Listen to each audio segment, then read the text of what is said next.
Estamos de vuelta, siendo las 8:32 de la mañana, ¿cierto? Y Héctor Cosio, conversemos, ¿te parece?, con Emanuel Barroset, socióloga, investigadora de la Universidad de Chile. Hizo un del resumen, COES. Claro, del COES. Centro de Perspectiva Social. Tal cual. Hice un pequeño resumen porque es muy largo el título. ¿Cómo estás, Emanuel Barroset? Muy buenos días, muy bien, gracias. Qué bueno, muy bienvenida. Héctor Cosio, todo tuyo. Sí. Bueno, la primera consulta, me imagino que como todos escuchamos, digamos, el anuncio del gobierno de estos 6.000 millones de dólares que se inyectan en el fondo COVID. Es plata, desde luego, muy necesaria que la gente necesita para poder sortear esta segunda ola que viene tan o más agresiva que la primera del año pasado. Pero también hay ciertos puntos políticos que uno lanza acá, que uno puede ver acá y que van destinados también a descomprimir un poco la tensión. ¿Cómo ves? ¿Tú crees que en este caso de este nuevo anuncio presidencial se vayan también como a conducir y a poder resolver estos conflictos que ya el gobierno va acumulando? Claramente el anuncio de anoche será en el marco del reconfinamiento de una gran parte de la población en Chile con la nueva ola de COVID y en competencia con la discusión en torno al tercer retiro del 10%. Entonces, efectivamente, son estos dos elementos los que determinan el por qué se lanzó ayer este nuevo paquete de medidas. De ahí a que descomprima la situación, la verdad es que va a ser muy difícil porque escucharon, igual que todos nosotros, una lista de muchas medidas que son obviamente todas muy bienvenidas, pero con una complejidad bastante elevada en comparación con retiros del 10%, que efectivamente no son política pública como tal, porque son soluciones entre privados, pero que son mucho más rápidos y un solo paquete. Así que no creo que la discusión se agote ahora, y por lo demás lo que se presentó anoche es un proyecto de ley, es decir, no son aún las medidas concretas, aunque sí hay cierta chance de que el proyecto se apruebe. A mí me llamó la atención, Emanuel, no sé a ti, la complejidad del anuncio, porque me llamó la atención, por supuesto, la extensión, el monto, 6.000 millones de dólares adicionales a los 12.000 que se acordaron entre gobierno y oposición el año pasado, lo que completan 18.000 millones de dólares, que es una cifra muy relevante. Independiente de si llega o no llegan a destino, porque esa es parte de la conversación, que se le ponen tantas trabas o requisitos que muchas veces no llegan a destino. Pero me llamó la atención la complejidad. Si uno lee, claro, lleno de nombres, porque a este gobierno le encanta ponerle nombre a las cosas, ¿no? Hay nombres rimbombantes, entonces enreda más. Yo no sé si alguien al leer esto medianamente capacitado y que no haya trabajado por meses en esto mismo, vaya a entender. ¿Qué opinas tú? ¿Cómo está la capacidad de entender este enorme plan? Te digo en relación con el tema político, ¿no? De si va a influir o no influir. Claro, si llegan los dineros, la gente inmediatamente tiene un efecto, ¿no?, en la gente, en las personas que lo necesitan. Pero desde el punto de vista comunicativo, yo de la comunicación, yo ayer, entre que lo que escuché y lo que leí, quedé bastante confundido. Bueno, en realidad las medidas que se anunciaron en este proyecto de ley de ayer no son nuevas, es decir, son extensiones de beneficios o prestaciones que se habían establecido el año pasado.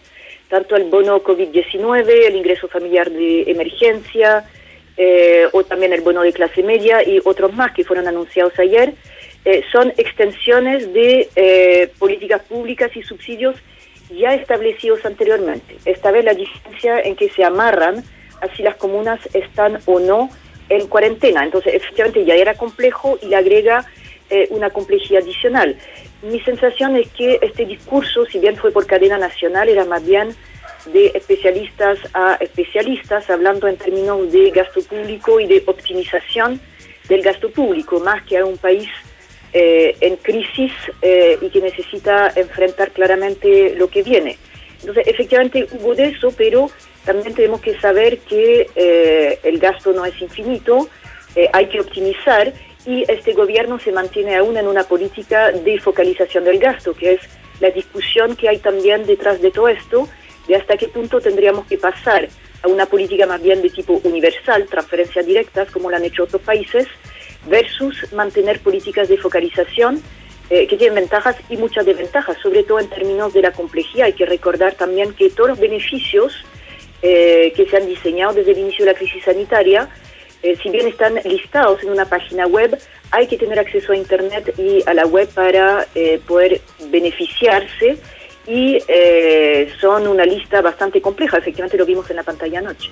Estamos conversando con Emanuel Barroset, que es socióloga, investigadora del COES de la Universidad de Chile, junto a Héctor Cosio, editor general del Mostrador. Héctor. Sí, Emanuel, bueno, tú mencionaste algo que es muy relevante y que aumenta más la complejidad de los anuncios presidenciales, que esto de ir dividiendo, digamos, las ayudas a partir, digamos, del estado, de las fases del paso a paso en que estas se encuentren. Ayer se anunció que son 21 comunas más que vamos a ingresar, y digo vamos porque dentro de la mía está también esta comuna, una comuna que está en cuarentena, pero se hacen diferencias, ¿no? Se hacen diferencias incluso con días. Hay algunas, como se les va a dar el ingreso, la extensión del ingreso familiar de emergencia para aquellas personas, digamos, que estén en comunas que hayan estado con más de 14 días de cuarentena, y un monto para otro monto para aquellas comunas, para aquellas personas que viven en comunas que han estado más de un día. Es decir, cuando ya el tema de las cuarentenas dinámicas está en la discusión, porque no se entiende muy bien la lógica, digamos, de cerrar en lugares y dejar abiertos otros, y con todo el contagio galopante, hoy día a esa poca comprensión que existe sobre la decisión gubernamental de decidir qué comuna entra en cuarentena y cuál no, más allá de los índices sanitarios, hoy día además le pone también una limitación en torno a la ayuda y a la ayuda del ingreso de emergencia. Eso a mí me parece que es claramente el ejemplo más claro de lo engorroso que es todo este procedimiento, porque las comunas entran y salen sin saber muy bien cuál es la decisión política que hay detrás de estas decisiones. Y ahora más encima se le pone, digamos, un tema, digamos, de condicionamiento a la ayuda social. Sí, hay que entender el anuncio de anoche como un proyecto de ley, de nuevo, por competencia con el tercer retiro del 10%.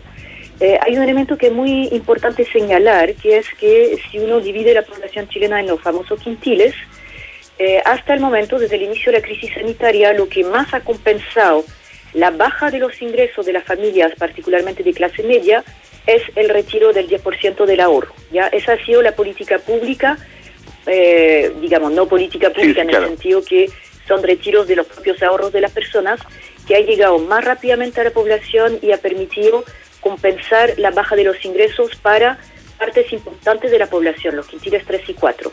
Porque si ustedes se fijan, el primer retiro le sirvió a más de 10 millones de personas, ya que fue mucho más universal en ese sentido, o mucho más generalizado que todas las políticas sociales de las cuales estamos hablando a través de las prestaciones que hemos detallado hasta el momento.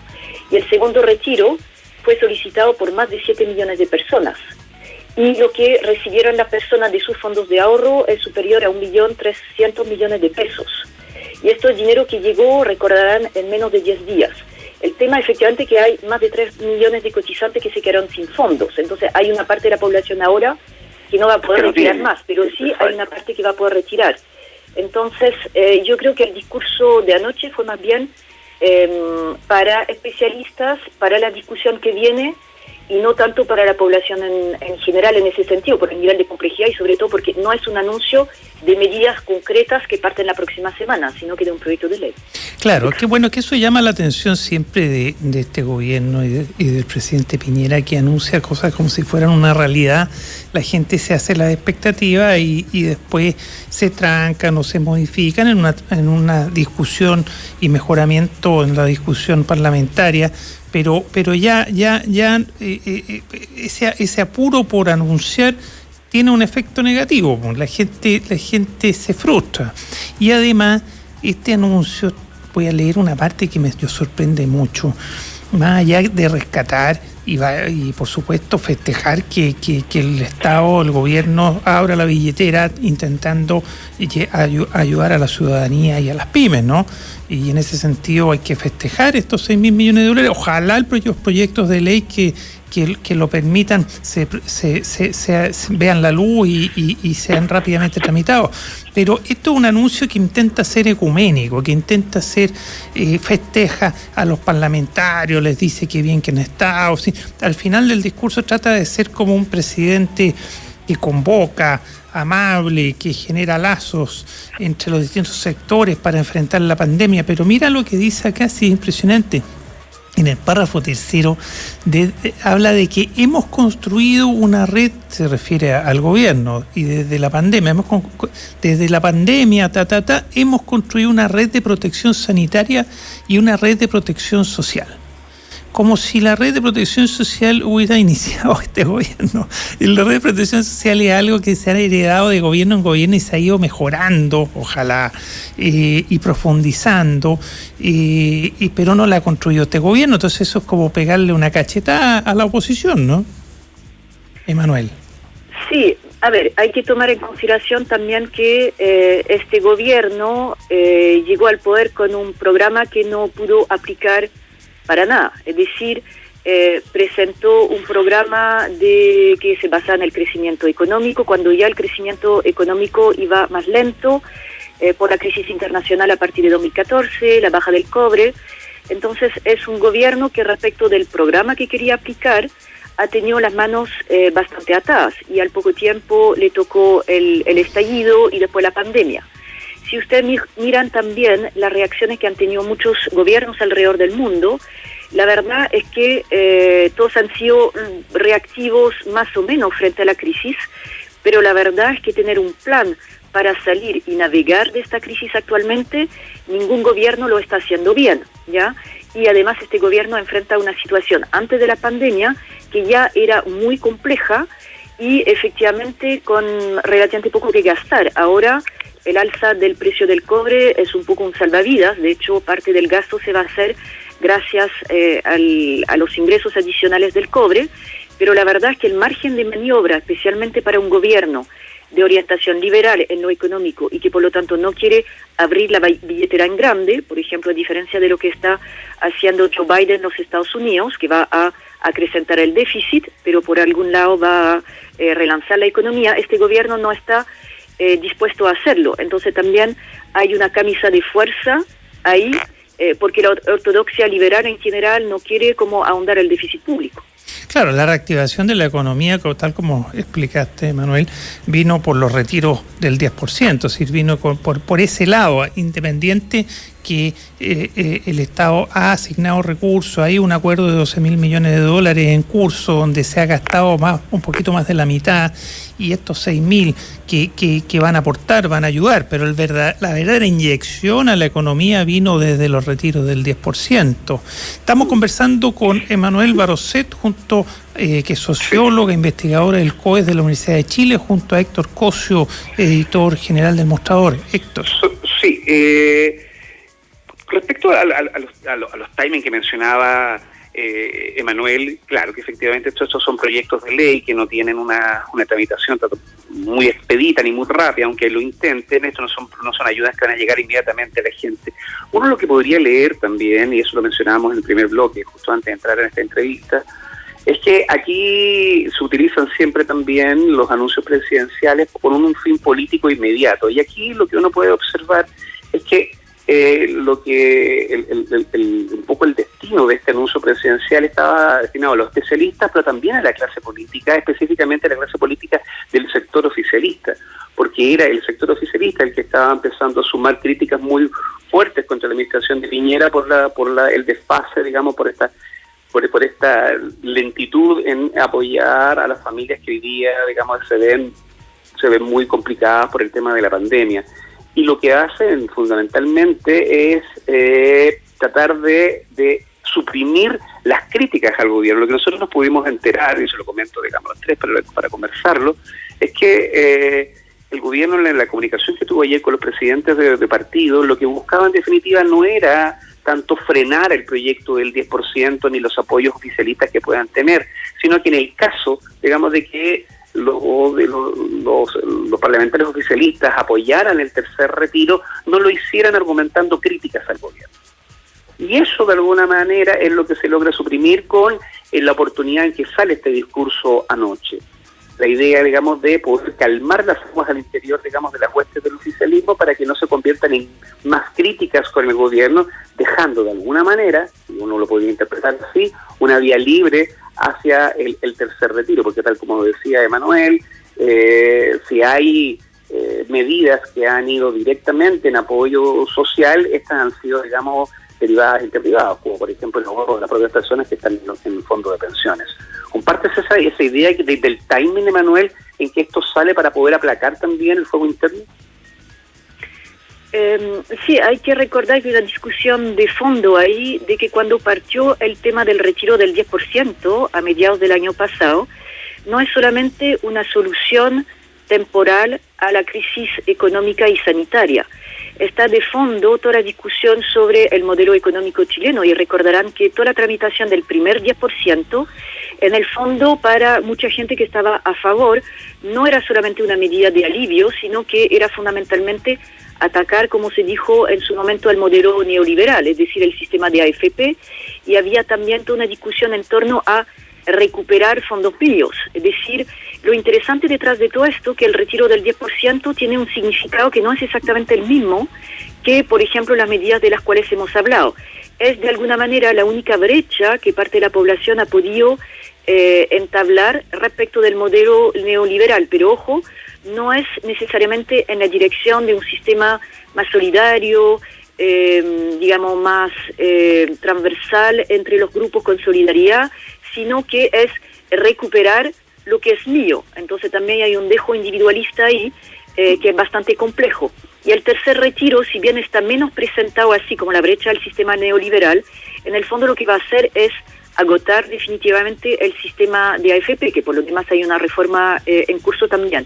Entonces no es exactamente el mismo nivel de discurso, quizás hemos tendido a olvidar un poquito toda esa batalla como un poco más sobre el modelo que se inició con el primer retiro del 10%.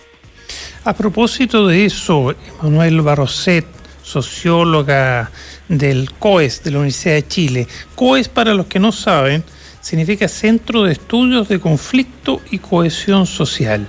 Entonces, a propósito de lo que tú mencionas, Emanuel, esta batería de anuncios, de bonos y demás prestaciones que el gobierno anuncia y que tiene que al final del túnel parirse con con proyectos de ley, en fin, pero es el anuncio.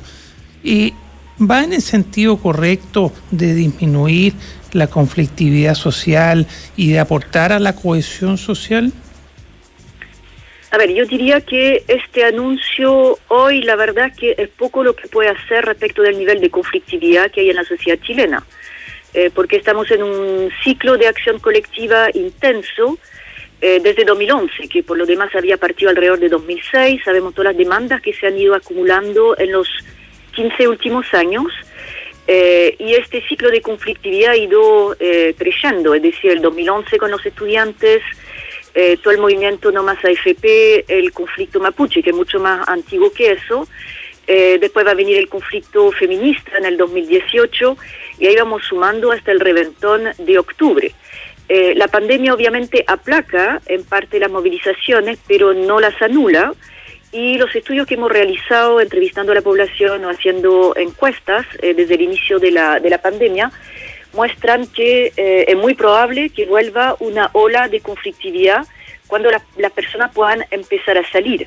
Y por lo demás, a nivel internacional se ha demostrado, usando datos de las últimas grandes pandemias que ha habido desde el inicio del 2000, que acá no las vimos tanto porque fueron más bien en África o en Asia, que después de que se ordena un poco la situación, empiezan otro ciclo de acción colectiva que demandan más distribución, y eso puede durar hasta 2 años después del final de la pandemia. Entonces nosotros tenemos un ciclo propio acá en Chile, que no ha sido resuelto, más este que viene por la dificultad que va a dejar la pandemia, porque sabemos que la recuperación de la economía va a favorecer un sector, pero hay mucho subempleo, desempleo que se va a resolver no con nuevos empleos estables, sino que con informalidad.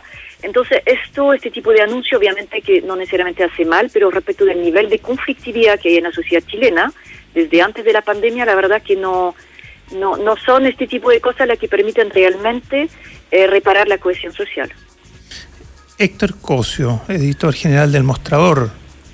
Sí, las palabras de Manuel tienen muchísimo sentido, porque efectivamente, o sea, toda la conflictividad social que hoy día se encuentra sumergida, digamos, en función, digamos, del 10%, se reactiva nada más, digamos, comienza, digamos, a relajarse un poco las medidas. Ahora, lo que ya conocemos, digamos, que se logró extender el estado de catástrofe, lo hablamos también ayer con otro especialista. Uno podría leerlo también como la forma que tiene hoy día el gobierno para tratar de llegar, digamos, al final de la orilla y entregar el mandato presidencial a final de marzo, en marzo del próximo año, porque lo que se observa es que se ve difícil la gobernanza sin un estado de catástrofe, precisamente previendo lo que acaba de decir Manuel. O sea, la conflictividad está a flor de piel y digamos, faltan muy pocas chispas para que esto pase. Recordemos, por ejemplo, cosas que son simplemente ejemplos de esta conflictividad que está ahí fulgurando abajo, cuando fue, por razones tal vez justificadas o no, la defensa, digamos, de este policía que mató a un joven en Panguipulli. Eso provocó inmediatamente, digamos, la quema, digamos, de la municipalidad y de otro de la comisaría, claro, o lo que claro, un montón de edificios, instituciones públicas, pero como una reacción exactamente inmediata. En ese minuto nosotros pusimos una reflexión en que bastaba nada más que una chispa para que pudiesen prender la pradera. Ese es el estado de conflictividad que hoy día uno logra vivir y logra percibir acá en Chile. Manuel, ustedes que han realizado, como bien lo hiciste en el resumen, un seguimiento de la conflictividad y anuncias también que en otros países, cuando han terminado las pandemias, han vuelto a la conflictividad de una manera distinta. ¿Cómo prevés tú cómo prevén ustedes los datos que tienen que podría repuntar esta conflictividad? ¿En base a los mismos puntos que ya hemos conocido y que se van a discutir probablemente en la Constitución, o van a ser nuevos conflictos los que van a enfrentar el próximo gobierno? A ver, nosotros en Ciencias Sociales intentamos no hacer proyecciones futuro, claro, desde luego. Puede salir, digamos, por cualquier lado la situación. El estudio, por ejemplo, que les planteaba sobre conflictividad post-pandemia se hizo en base a datos de pandemias recientes, y efectivamente muestran que tiende a haber una conflictividad en torno a la redistribución a nivel social y a nivel general, digamos, de la economía. Además, sabemos que el problema que hemos tenido en los 30, 40 últimos años a nivel global es la concentración de la riqueza en las partes superiores de la estructura social. Entonces, si uno toma esto en términos de ciclos más largos, efectivamente desde los años 80, a partir del momento en que se liberaliza la economía, se inicia un movimiento de concentración de la riqueza a nivel global, y Chile no ha estado ajeno a eso. Y esto nos da, para el caso de Chile, que ya era un país desigual, una enorme concentración de la riqueza en unas pocas manos. Y esto es una temática general en todas partes. Por eso también tenemos toda la discusión en torno a los impuestos a los más ricos, mayor solidaridad. Entonces, claro, si uno lo toma como un ciclo general de más largo alcance, lo que tenemos que buscar ahora son nuevas formas de organización del capitalismo. Nos vamos seguramente hacia un nuevo ciclo un poco más keynesiano de políticas de redistribución, porque la crisis que estamos viviendo ahora, tanto en Chile como a nivel global, hay que recordar que es histórica. La más profunda, la más grave antes de esta fue la Gran Depresión de los años 30, es decir, hace ya como casi un siglo, y lo que se buscó ahí fue tanteo, es decir, teníamos un sistema capitalista en el occidente, teníamos ya el sistema comunista instalado en Rusia, que fue uno de los pocos países no afectados en ese momento por el contagio internacional, y se buscó, no había una solución previa, entonces se tanteó, y parte del capitalismo keynesiano que se desarrolló en los años posteriores fue en base a eso.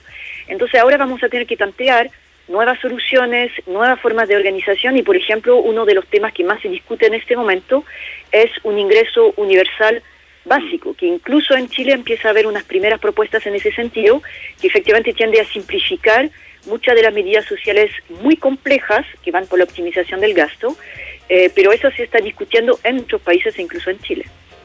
Llama la atención, Emanuel, que a propósito de cohesión social y la desigualdad que tú mencionas, que este paquete adicional de $6.000 millones anunciado por el presidente ayer, para que volvamos al tema original, pero relacionándolo con lo que tú dices, que no se va a financiar con mayor recaudación del fisco a través de aumentos de impuestos, de royalty a la minería. No, se va a financiar con el margen que produce el mayor precio del cobre y echando mano aparte de los fondos soberanos chilenos que están en el extranjero. Entonces, quiere decir que no va a haber modificación en lo básico a propósito de la cohesión social y de disminuir las desigualdades, que los que más tienen más aporten. Me llamó la atención, es decir, no sé si fijaron ustedes que cuando habla de dónde van a salir los recursos, no se habla de mayor impuesto, no se habla de mayor recaudación, sino que solo mayor precio del cobre y el fondo que tiene Chile con dólares que se han ido acumulando, se acumularon en el anterior superciclo del cobre, ¿no? Sí, igual hay que festejar que haya alza del precio del cobre, por lo menos para generar estos fondos de emergencia. Menos mal, claro. Menos mal, claro. Pero es la triste historia de los países rentistas en base a algún tipo de commodity, es decir, da la sensación de un salvavidas, pero es la historia de los 100 últimos años de la historia de Chile. Mientras el cobre tenga el valor que tiene en el mercado internacional y la China siga comprando, estamos bien, pero sabemos que estos ciclos se agotan, como fue el salitre en Chile o como pueden ser otros precios de materias primas. Por lo tanto, lo que podríamos esperar es transitar hacia un modelo menos dependiente, pero hay pocos incentivos. Hay que estar también muy claros respecto de que hay pocos incentivos a nivel internacional para transitar hacia un modelo que no sea rentista. Entonces, bien que haya este aporte en este momento, tampoco se podía discutir ahora un sistema tributario distinto, que sabemos que el de Chile es regresivo, pero viene el trabajo de la constituyente y ahí vamos a ver qué se puede hacer. Lo interesante para el caso de Chile es que con el estallido, igual parte de la élite se ha dado cuenta que hay una anomalía, Cuesta que lo entiende, y ahí los invito a la presentación de los datos de COES mañana miércoles sobre las élites chilenas de los colegas Cristóbal Rovira y Jorge Atria de la Universidad Diego Portales, que van a hacer una presentación completa de una encuesta sobre el lugar, el rol y las percepciones de la élite y sobre la élite en Chile. Y vemos que hay una élite económica que sigue muy desconectada, lo sabíamos, pero ahí viene más documentado, respecto de la vida cotidiana de la mayor parte de los chilenos. Y ahí tenemos un flanco abierto que le hace muy mal a la cohesión social en general en este país y que se tiene que resolver. Y eso no está siquiera cerca de estar resuelto. Muchas gracias, Emanuel Barroset, socióloga del COES, el Centro de Estudios de Conflicto y Cohesión Social de la Universidad de Chile. Muchas gracias, Héctor Cosio, editor general del Mostrador. Vamos a irnos ahora a una muy breve pausa y volvemos con el Mostrador en la clave. Quiero invitarte a un lugar cooperativo, donde tu tiempo, tu esfuerzo y las lucas que inviertes se devuelven. Copeuch es una cooperativa de ahorro y crédito con más de 900.000 socias y socios, donde te dan acceso a eso que quieres. Conoce nuestra oferta de productos y servicios en copeuch.cl. Copeuch, el lugar donde todos ganamos. Diálogo y conversación en los tiempos que estamos viviendo. Escuchas El Mostrador en la clave, porque la velocidad